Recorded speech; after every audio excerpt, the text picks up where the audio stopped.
Assalamualaikum warahmatullahi wabarakatuh.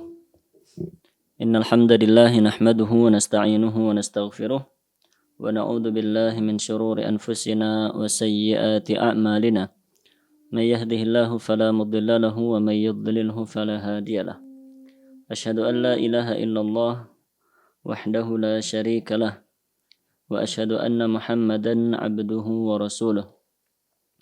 يا أيها الذين آمنوا اتقوا الله حق تقاته ولا تموتن إلا وأنتم مسلمون يا أيها الناس اتقوا ربكم الذي خلقكم من نفس واحدة وخلق منها زوجها وبث منهما رجالا كثيرا ونساء واتقوا الله الذي تساءلون به والأرحام إن الله كان عليكم رقيبا يا أيها الذين آمنوا اتقوا الله وقولوا قولا سديدا يصلح لكم أعمالكم ويغفر لكم ذنوبكم ومن يطع الله ورسوله فقد فاز فوزا عظيما أما بعد فإن أصدق الحديث كتاب الله وخير الهدي هدي محمد صلى الله عليه وسلم وشر الأمور محدثاتها فإن كل محدثة بدعة وكل بدعة ضلالة وكل ضلالة في النار اللهم صل وسلم وزد وبارك على نبينا محمد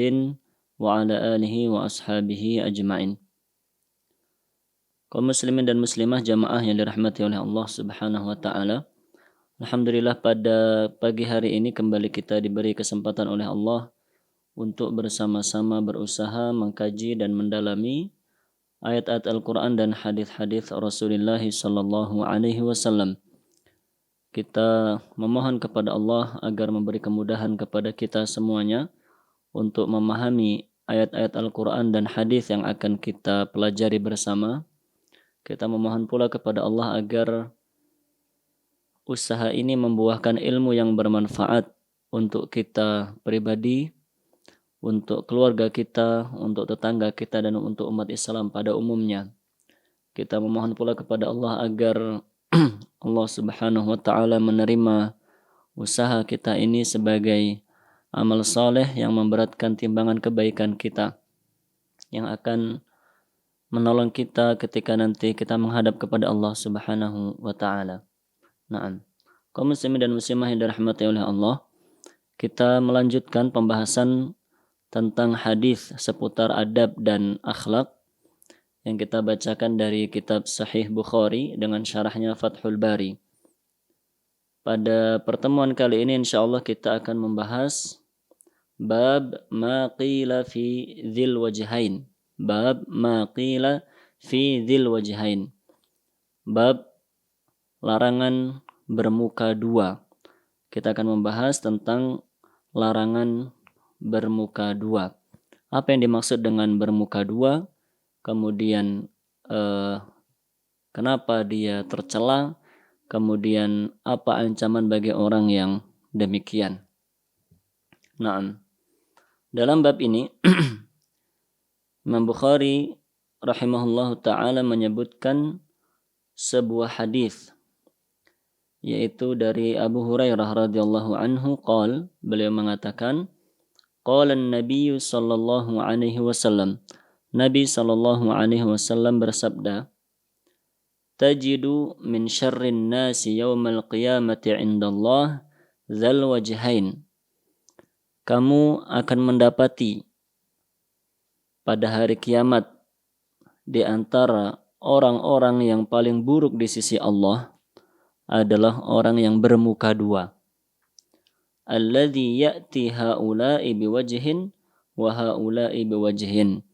Yaitu orang yang datang kepada satu kelompok dengan satu wajah dan datang kepada kelompok yang lainnya dengan wajah yang lainnya.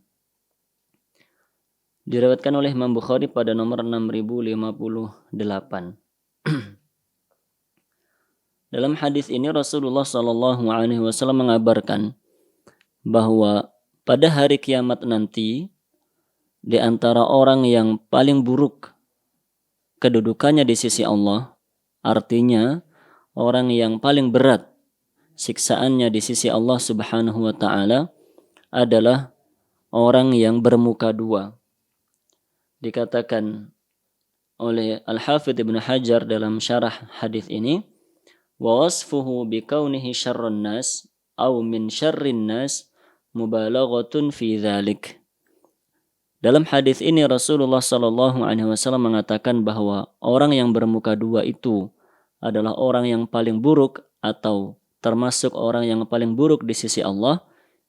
Hal itu dalam rangka mubalaghah, dalam rangka menyampaikan kabar dengan berita yang disampaikan secara lebih ditekankan.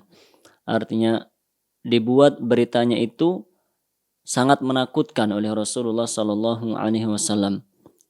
Maksudnya bahwa dalam hadis ini Rasulullah Sallallahu Alaihi Wasallam menyampaikan orang yang bermuka dua itu termasuk orang yang paling buruk tempatnya dan paling berat siksaannya di sisi Allah. Tujuannya agar benar-benar umat Islam ini menjauhi sifat yang satu ini, yaitu bermuka dua. Lalu apakah yang dimaksud dengan bermuka dua? Dzul wajhain. Apa yang dimaksud dengan bermuka dua secara definisi syar'i? Apakah yang dimaksud dengan bermuka dua ini? Disampaikan oleh Al-Hafidz Ibnu Hajar rahimahullah dalam Fathul Bari ini, bahwa para ulama berselisih pendapat mengenai definisi bermuka dua. Setidaknya ada dua pendapat dalam hal ini yang disampaikan oleh Al-Hafidz Ibnu Hajar rahimahullahu ta'ala. Pendapat yang pertama yaitu pendapat yang dinukilkan oleh Ibnu Hajar dari Imam Nawawi rahimahullah. Imam Nawawi mendefinisikan huwallazi ya'ti kulla ta'ifatin bima yurdiha, yaitu orang yang mendatangi, maksudnya orang yang bermuamalah, orang yang berinteraksi dengan setiap kelompok itu sesuai dengan hal yang disukai oleh kelompok tersebut. Orang yang dia berinteraksi dengan banyak kelompok, bisa 2 kelompok, bisa lebih, dan setiap dia berinteraksi dengan masing-masing kelompok itu, dia bertindak, dia berperilaku dengan hal yang membuat kelompok itu merasa senang kepadanya. Fayudhiru laha annahu minha wa mukhalifun lididdiha. Orang ini ketika berkumpul, bergaul, berinteraksi dengan kelompok A misalnya, atau dengan si A, tidak harus kelompok, bisa satu orang, bisa kelompok, bisa negara, bisa apa saja. Ketika bergaul dengan si A, yudhiru laha annahu minha, dia berperilaku, dia seakan-akan itu bagian dari kelompok tersebut. Dia itu adalah orang yang sepakat, yang sependapat, sepemikiran dengan kelompok tersebut. Wa mukhalifun lididdiha, dan dia tidak sama dengan kelompok yang lain. Wa sani'uhu nifaqun wa mahdhu kadhibin wa khida'un wa takhayyulun 'ala littila'i 'ala asrarit ta'ifatain. Dan perbuatan itu dia lakukan, masih menurut Imam Nawawi ini, kenapa orang tersebut melakukan hal seperti itu? Ketemu dengan A, dia berperilaku, bertindak yang menyenangkan A. Nanti ketika bergaul dengan B, dia berperilaku, bertindak dengan hal yang menyenangkan si B. Hal ini dilakukan oleh orang tersebut nifaqun, karena memang dia bersifat munafik. Dia itu memiliki sifat munafik. Wa mahdhu kadzibin, dan dia berdusta. Menyenangkan si A itu dengan cara berbohong, menyenangkan si B juga dengan cara berbohong. Wa khida'un, dan tipu muslihat. Wa tahayyulun 'ala littila' 'ala asrarit ta'ifatain, dan itu adalah cara dia, tipu daya dia agar bisa mengetahui dan membongkar aib serta rahasia-rahasia setiap kelompok tersebut atau setiap orang yang dia gauli tersebut. Wahiyya mudahanatun muharramatun. Sifat seperti ini, bermuka dua seperti ini adalah mudahanah, sifat biasa diterjemahkan bersifat seperti bunglon begitu, berubah warnanya, berubah sikapnya, muharramah, yang diharamkan dalam syariat Islam. Itu pendapat yang pertama yang disampaikan oleh Imam Nawawi. Intinya bahwa Yang dimaksud dengan bermuka dua dalam hadis ini menurut Imam Nawawi adalah orang yang bersikap menyenangkan setiap kelompok, setiap orang yang dia pergauli. Dan dalam usahanya menyenangkan itu dia menggunakan kebohongan, tipu daya, bahkan kemunafikan.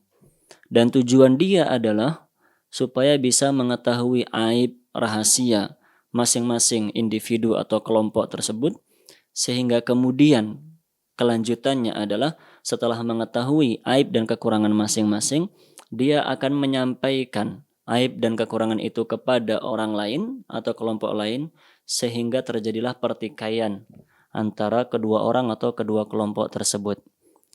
Jadi intinya bermuka dua yang dimaksud dalam hadis ini yang diancam akan mendapatkan tempat yang buruk dan siksa berat di sisi Allah, intinya adalah orang yang bermuka dua yang seperti bunglon, tujuannya untuk melakukan namimah, untuk melakukan adu domba.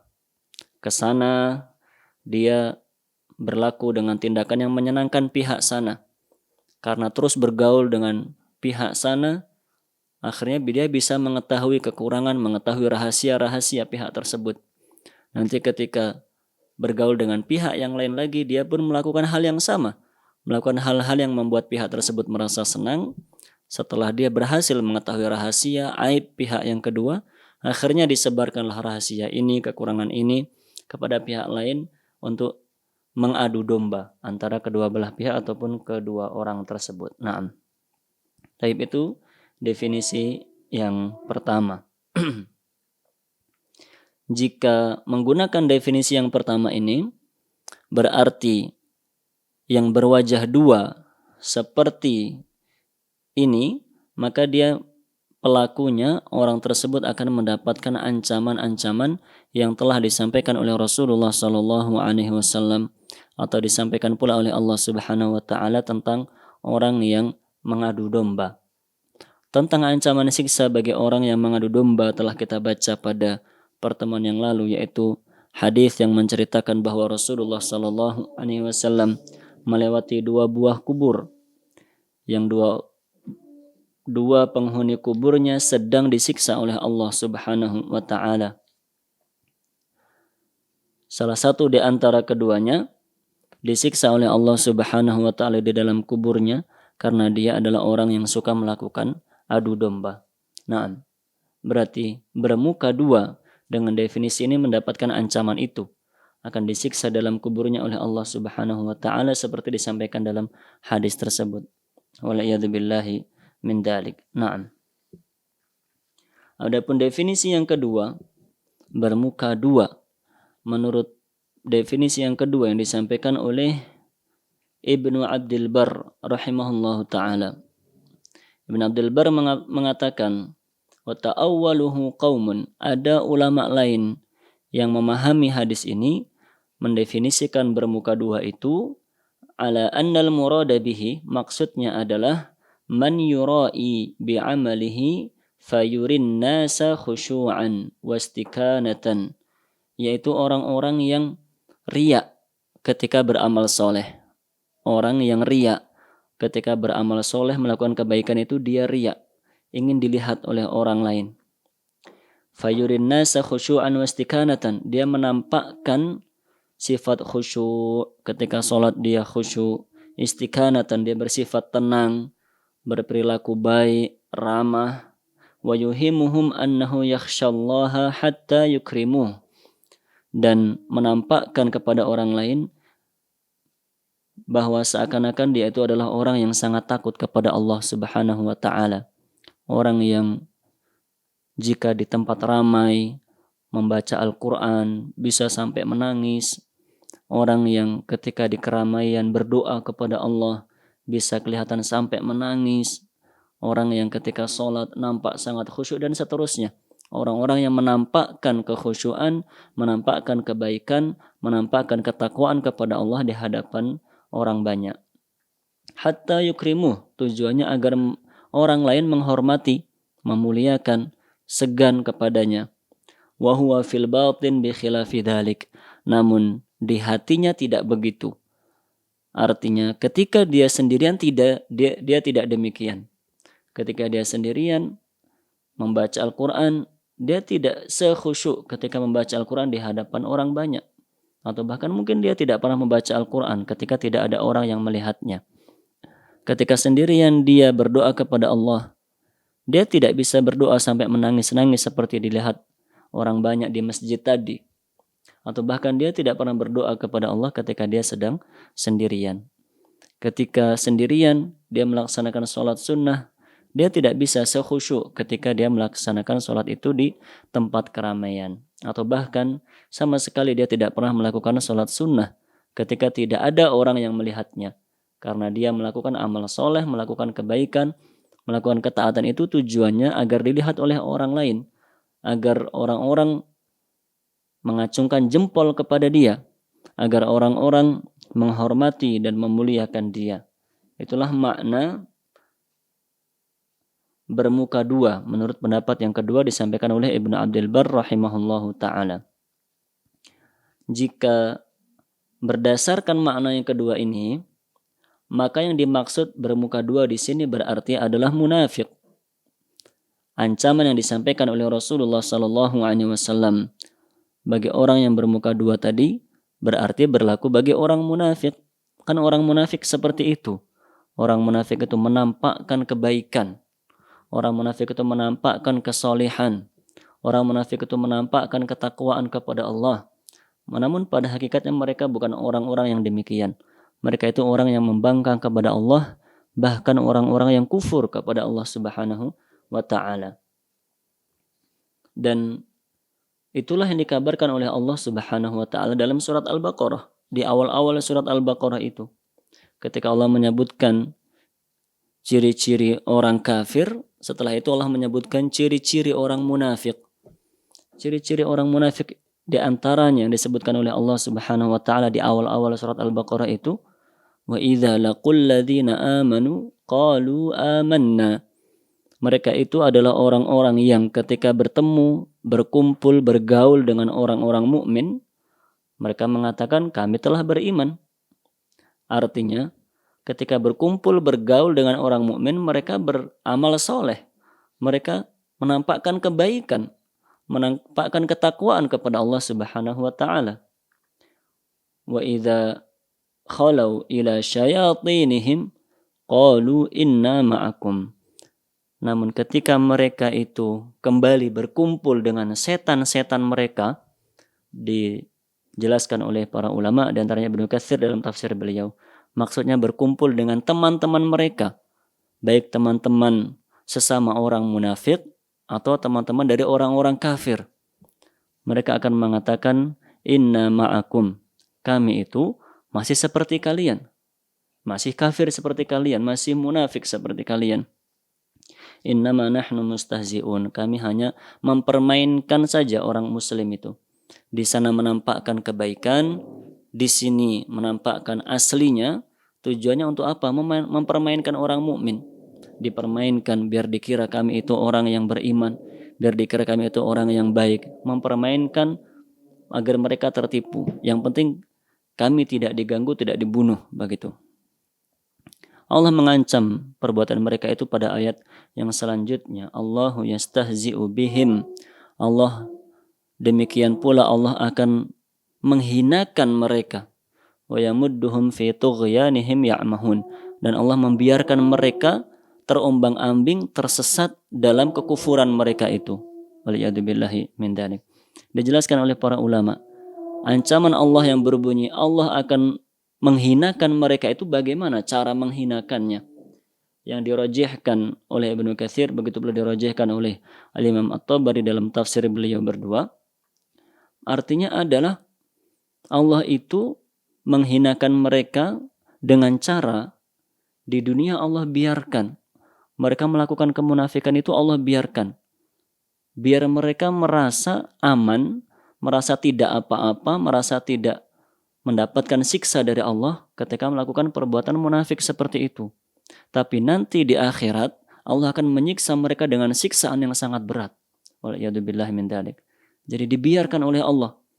Mereka mempermainkan orang-orang mukmin, memperlihatkan kebaikan, kemudian menyembunyikan kekufuran dan keingkaran mereka itu, Allah biarkan saja, nggak disiksa di dunia, tidak diperangi oleh orang-orang mukmin. Karena memang orang munafik itu lahirnya, secara lahiriah mereka itu beragama Islam karena telah bersyahadat. Makanya tidak boleh diperangi oleh orang-orang mukmin. Dibiarkan oleh Allah di dunia seperti itu. Tapi nanti di akhirat mereka akan diberi siksa yang sangat pedih oleh Allah Subhanahu wa taala, waliyadzubillahi min dzalik. Nah, itu ancaman yang Allah sebutkan dalam Al-Qur'an, dan masih banyak ayat-ayat yang lainnya terkait dengan hal itu. Nah, dalam Fathul Bari Al-Hafidz Ibnu Hajar rahimahullah taala setelah menyebutkan dua pendapat itu, dua definisi bermuka dua. Saya ulangi, intinya Imam Nawawi mengatakan yang dimaksud dengan bermuka dua dalam hadis ini adalah orang yang bermuka dua tujuannya untuk melakukan adu domba, melakukan namimah, ke sana menyenangkan pihak sana, ke sini menyenangkan pihak sini, setelah mengetahui rahasia sana dan sini disebarkan supaya bisa bertikai. Waliyadzubillah.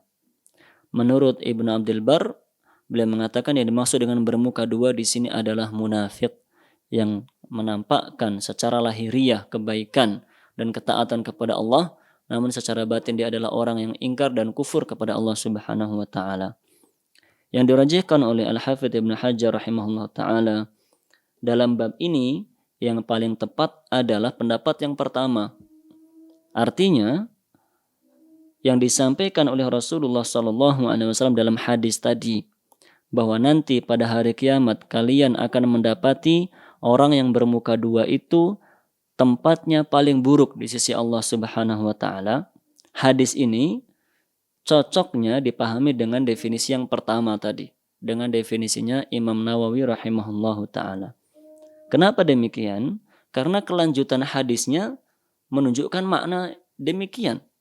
Kelanjutan hadisnya tadi Rasulullah SAW mengatakan, yaitu orang-orang yang datang kepada pihak ini biwajhin, dengan satu wajah, dan mendatangi pihak yang lain lagi dengan wajah yang lain.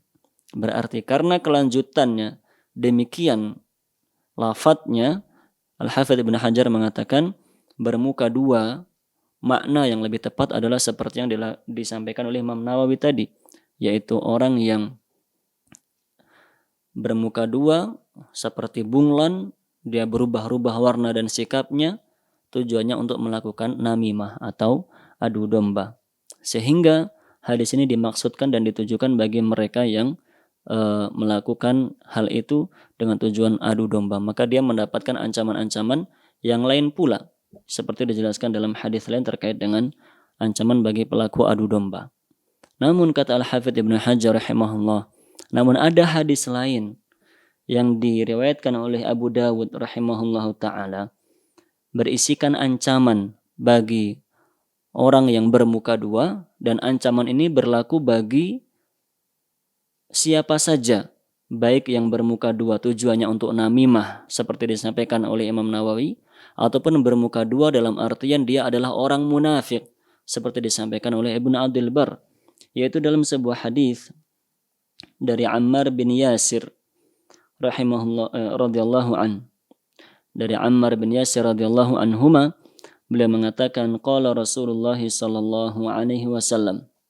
Rasulullah sallallahu alaihi wasallam bersabda, "Man kana lahu wajhani fid dunya," siapa saja yang bermuka dua di dunia, kana lahu yaumal qiyamati lisanani min narin, maka dia nanti pada hari kiamat akan memiliki dua lidah yang terbuat dari api neraka. Siapa saja yang bermuka dua di dunia, maka nanti pada hari kiamat dia akan memiliki dua lidah, disiksa oleh Allah dengan diberikan dia dua lidah yang terbuat dari api neraka. Waliyadzubillahi min dzalik. Berarti lidah itu akan membakar dia sendiri. Waliyadzubillahi min dzalik. Hadis ini dikatakan oleh Al-Hafidz Ibnu Hajar, ini mencakup ancaman bagi bermuka dua, baik menurut definisi yang pertama maupun definisi yang kedua. Baik bermuka dua dalam artian dengan tujuan melakukan adu domba, ataupun bermuka dua dalam artian orang munafik. Diancam oleh Rasulullah SAW dalam hadis ini, nanti pada hari kiamat diberi lidah dua oleh Allah Subhanahu wa taala. Dua lidah itu terbuat dari api neraka. Berarti akan membakar dirinya sendiri, waliyadzubillahi min dzalik. Naam. Kaum muslimin dan muslimat dirahmati oleh Allah Subhanahu wa taala. Terkait dengan definisi berwajah dua, menurut pendapat yang pertama tadi, yaitu yang melakukannya dengan tujuan untuk melakukan adu domba. Tadi kita singgung tentang hadis yang menceritakan dua penghuni kubur yang disiksa oleh Allah Subhanahu wa taala. Yang satu karena dia tidak bersuci dari air kecil, dari air seninya. Dia membuang air kecil tapi tidak benar ketika bersuci. Yang satu lagi dia disiksa oleh Allah karena melakukan adu domba. Lah, Al-Hafidz Ibnu Hajar rahimahullahu ta'ala dalam Fathul Bari menyampaikan satu faedah yang sangat penting untuk kita ketahui bersama. Kenapa dalam hadis itu disebutkan dua hal tersebut yang menyebabkan siksa kubur? Kenapa disebutkan dua penghuni kubur, dua-duanya disiksa, yang satu karena tidak bersuci dari air seninya, yang satu lagi karena melakukan adu domba. Kenapa harus dua ini yang disebutkan dalam hadis tersebut? Kenapa enggak misalnya yang satu berzina, yang satu lagi minum khamr misalnya? Kenapa tidak demikian? Kata Ibnu Hajar rahimahullah ta'ala, latifah, ada sebuah faedah di sini. Abda ba'duhum, sebagian ulama menjelaskan, lil jam'i baina hataini al-khaslataini munasabatan, bahwa disebutkannya dua perbuatan ini dalam satu hadis itu ada kesesuaiannya, ada kesamaannya sehingga disebutkan dalam satu hadis. Wahiyya, yaitu annal barzakha muqaddimatul akhirah, bahwa alam barzakh, alam kubur itu adalah muqaddimahnya alam akhirat, pendahuluannya alam akhirat atau pintunya alam akhirat.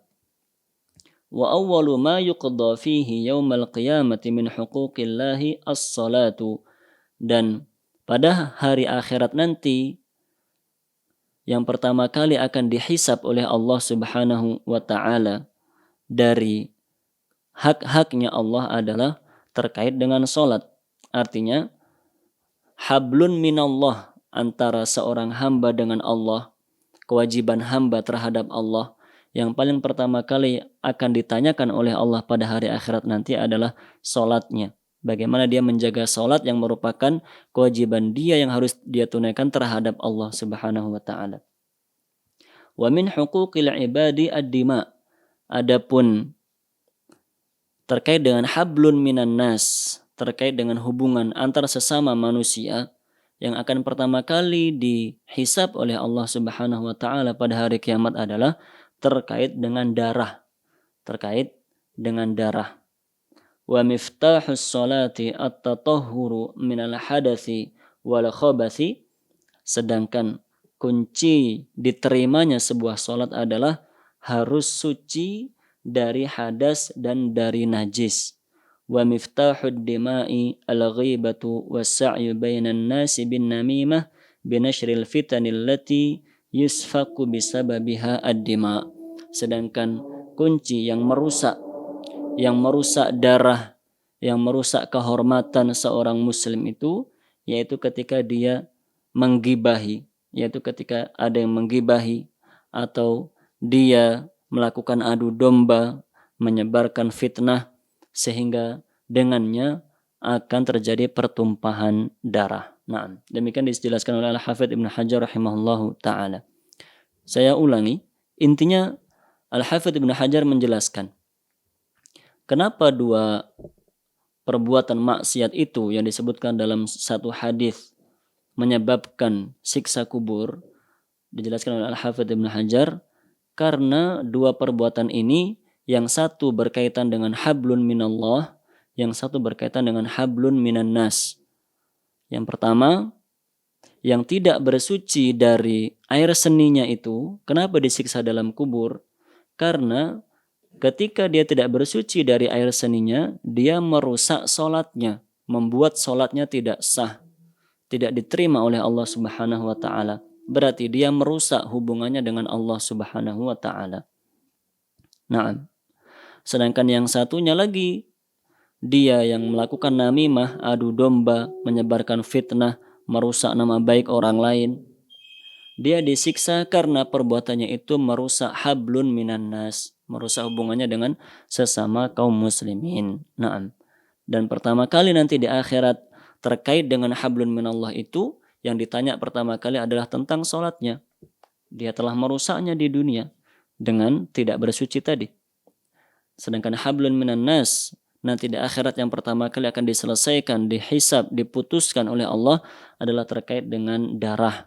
Apakah dia memiliki tanggungan darah, memiliki tanggungan bahwa dia telah merusak nama baik orang lain, merusak harga diri orang lain, bahkan apakah dia menumpahkan darah orang lain, dan pertumpahan darah, perusakan nama baik, mencemarkan nama baik itu terjadi dengan adu domba atau dengan ghibah serta dengan fitnah. Naam.